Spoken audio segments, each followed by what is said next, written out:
كل بنت جواها فضول لمعرفة حاجات كتير، ولكن أنا كان فضولي مختلف. كان نفسي أعرف شكل الجن. أيوة الجن، وده من كتر ما أنا قريت وسمعت عنه في قصص الرعب وأفلام الرعب، واللي بسببه حصل معايا كوارث. وده اللي جاي أحكيهولكم النهاردة. ويمكن في منكم سمع جزء من حكايتي، واللي كان حكاها كريم قبل كده، وكانت بعنوان شمس المعارف. وطبعا كل اللي اتحكى ده كان جزء صغير من اللي حصل معايا، وأنا حبيت النهاردة أجي أحكيلكم كل اللي حصل معايا. الأول أنا هعرفكم بنفسي تاني عشان اللي ما يعرفنيش. أنا رنا. الحكاية دي حصلت معايا وأنا عندي 14 سنة. كنت بحب الرعب جدا، تقريبا كل أفلام الرعب وقصص الرعب أنا سمعتها وحافظاها كمان، لحد ما في يوم جالي فضول إن أعرف شكل الجن. انتوا متخيلين أنا بفكر في إيه؟ أيوة، زي ما جه في بال كل واحد فيكم، أنا فكرت إن أحضر جن عشان أعرف شكلهم إيه. وده اللي خلاني أدور على كتاب لتحضير الجن. وما تعبتش كتير في التدوير، لأني لقيت أكتر كتاب مشهور في الموضوع ده، كتاب شمس المعارف. اشتريته من صاحب المكتبة وهو بيبصلي نظرة غريبة، زي ما يكون صعبان عليه، أو زي ما يكون مصدق إنه اداهوني. أخدت الكتاب وأنا طايرة من الفرح زي ما يكون لقيت كنز. كنت فاكرة اللي أنا بعمله ده حاجة عادية، معرفش إن ده هيكون سبب في كارثة ليا. روحت البيت واستنيت لما الكل نام، وبدأت أعمل الخطوات اللي في الكتاب عشان أحضر، واللي طبعا مش هقدر أقولها. في الأول افتكرت اللي هيحصل حاجة، بس مفيش حاجة حصلت. وكل اللي جه في بالي إن كل اللي بسمعه عن الكتاب ده هو مجرد تخاريف، أو إن الكتاب ده يكون متألف ومفيش حاجة فيه صح. قلت أخش أنام. فعلا دخلت نمت، بس صحيت على صوت خربشة تحت السرير. قمت قعدت على السرير وعينيا جت على الساعة، كانت الساعة 12 و12 دقيقة. لما ركزت شوية في الصوت مفيش حاجة، قلت يمكن بحلم. لسه هرجع عشان انام، صوت الخربشة رجع تاني. بصراحة كنت خايفة ابص تحت السرير، واللي رعبني اكتر لما صوت الخربشة ده اتحول لصوت قطة.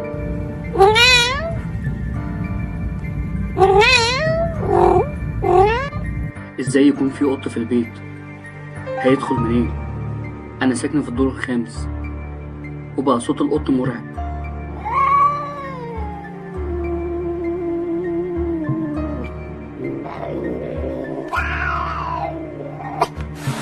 وفي الوقت ده لقيت ايد سودا خارجة من تحت السرير. انا بقيت هموت من الرعب ومش عارف اعمل ايه. ما انقذنيش من كل ده غير صوت اذان الفجر. وقتها كل حاجة اختفت. بس الفجر ازاي وانا لسه شايفة ان الساعة كانت الساعة 12 و12 دقيقة، وكل اللي حصل ده ما خدش دقايق. حاولت اقنع نفسي ان كل اللي حصل ده مش حقيقي، وان انا كنت نايمة مثلا وبحلم. وحطيت دماغي ونمت. ولما صحيت كنت حاسة ان في حاجة مش مظبوطة، زي ما يكون حاسة ان في حد معايا.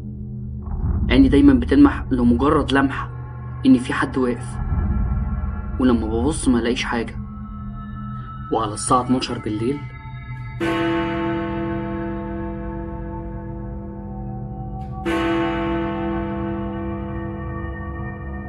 حسيت ان انا عايز انام. دخلت عشان انام، ومجرد ما الساعة جت 12 و12 حسيت ان جسمي كله متخشب. بس المرة دي انا صاحية مش نايمة. جسمي كله مش قادر يتحرك، كل اللي قادر احركه هو وشي وبس. بحاول اقرا اي قرآن من اللي انا حافظاه، مش عارفه. وتقريبا كل اللي حصل معايا امبارح بدأ يتكرر تاني. صوت الخربشة، واللي اتحولت بعد كده لصوت قط مرعب، وبرضه اللي انقذني هو صوت اذان الفجر. طبعا مش محتاج اربط كل اللي حصل ده ان سببه الكتاب واللي انا عملته، واني اكيد حضرت حاجة، وكل اللي بيحصل لي ده نتيجة اللي انا عملته. كنت خايفة ومش عارفة اعمل ايه ولا اقول لمين. تاني يوم كنت خايفة الوقت يعدي، لان انا متأكدة ان مع دخول الليل ودخول الساعة 12 بالذات كل الكوارث هتحصل. بس على العصر كده حسيت ان انا عايز انام، لاني اصلا انا منمتش من امبارح بسبب كل اللي حصل لي.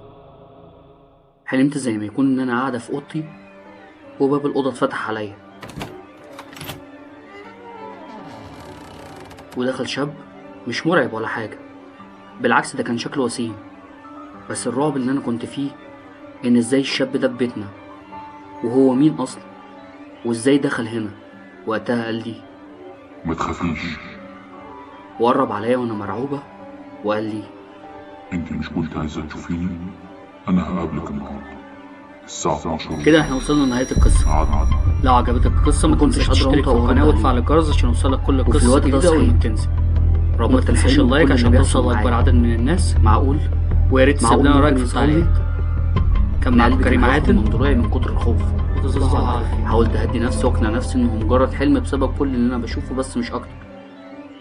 بس في نفس الوقت كنت قاعدة مش عايزة الوقت يعدي وبعد الثواني والدقايق، ومجرد ما الساعة جت 12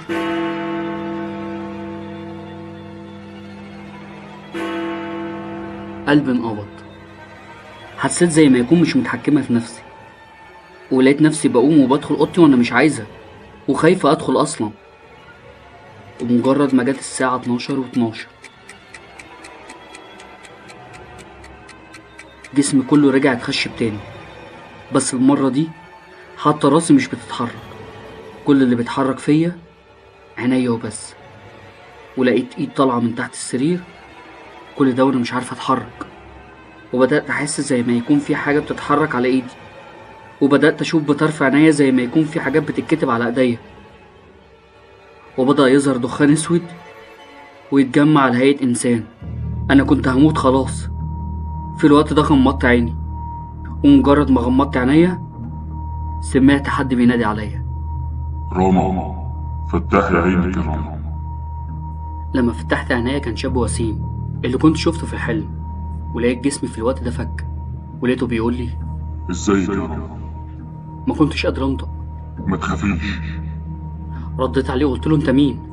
انا الامير الغضوض، وانت حضرتيني، وكل اللي حصل كان تمهيد عشان اوصلك، لان طبيعي ما كنتيش هتستحملي لو كنت ظهرتلك مره واحده، وده عشان حبيتك وعايز اتجوزك. قلت له نعم، انت بتقول ايه؟ قال لي بقول لك انا بحبك وهنتجوز. قلت له تتجوزني ازاي؟ اكيد لا طبعا. في الوقت ده لقيته غضب والاوضه ابتدت تتهز.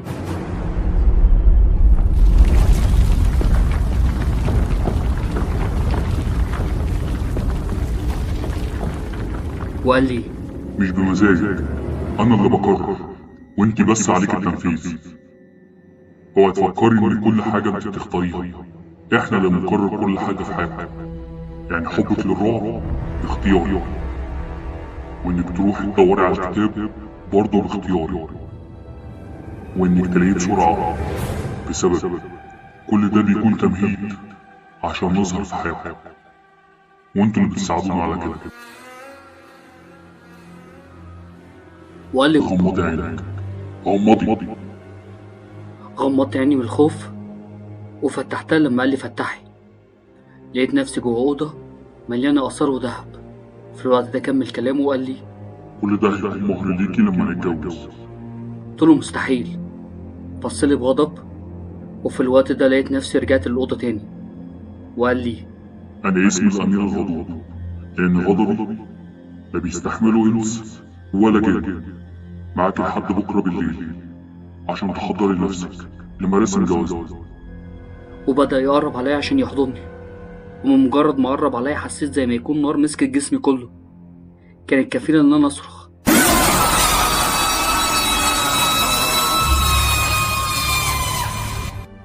واللي صوتي صح أبويا وأمي جم جري، وطبعا كان كل حاجة اختفت إلا العلامات اللي كانت مكتوبة على ايديا. لما بابا دخل لقاني منهارة. بعد ما حاول يهديني حكيت له على كل اللي حصل. في الأول كان فاكر إنه مجرد كابوس، بس لما شاف العلامات اللي على ايديا اقتنع وقال إن هيجيب معالج عشان يعالجني. وفعلا تاني يوم كان جايب معالج، وحكيت له كل اللي حصل، وطلب مننا نحضر بعض الحاجات عشان خاطر العلاج، بس مش هيبدأ في العلاج غير الساعة 12:12 مع ظهور الكائن ده أو الجن. وفعلا أول ما جت الساعة 12:12 ظهر. في الوقت ده الشيخ ولع بخور وابتدى يقرأ قرآن، واللي فهمته إن البخور ده بيضعف قوته. وبدأ يتكلم معاه ويسأله، وقال له: أنت عايز منها إيه؟ كان رده: انا عايز اتجوزها. الشيخ قال له: تتجوزها إزاي؟ اتجوز من جنسك. رد عليه وقال له: هي اللي استدعتني وانا عجبت بيها. وكان كل ما الجن يحاول يعمل حاجة كان الشيخ يولع بخور أكتر ويزود في قراءة القرآن، وقال له: ابعد عنها لأحرقك. كان رده: مش هبعد وهنتقم منك ومنها. كل اللي بيحصل ده أنا والشيخ بس اللي شايفينه، أما أبويا وأمي ما كانوش شايفين حاجة وكانوا مستغربين من اللي بيحصل. وبعد محاولات كتير من الشيخ قدر يخرجوا منه، والحمد لله أنا دلوقتي بقيت كويسة والتزمت في الصلاة وما بقيتش أقرب لأي حاجة بتتكلم عن الرعب. ودي كانت قصتي، حبيت أقول لكم عليها عشان محدش فيكم يكرر نفس اللي أنا عملته ويتأذي نفس الأذى اللي أنا شفته. كده وصلنا لنهاية حلقتنا. لو عجبتك القصة ما تنساش تشترك في القناة وتفعل الجرس عشان يوصلك كل القصص الجديدة أول ما بتنزل، وريت تسيب لنا رأيك في التعليقات، وما تنساش اللايك عشان توصل لأكبر عدد من الناس. كان معكم كريم عادل، وتصبحوا على خير.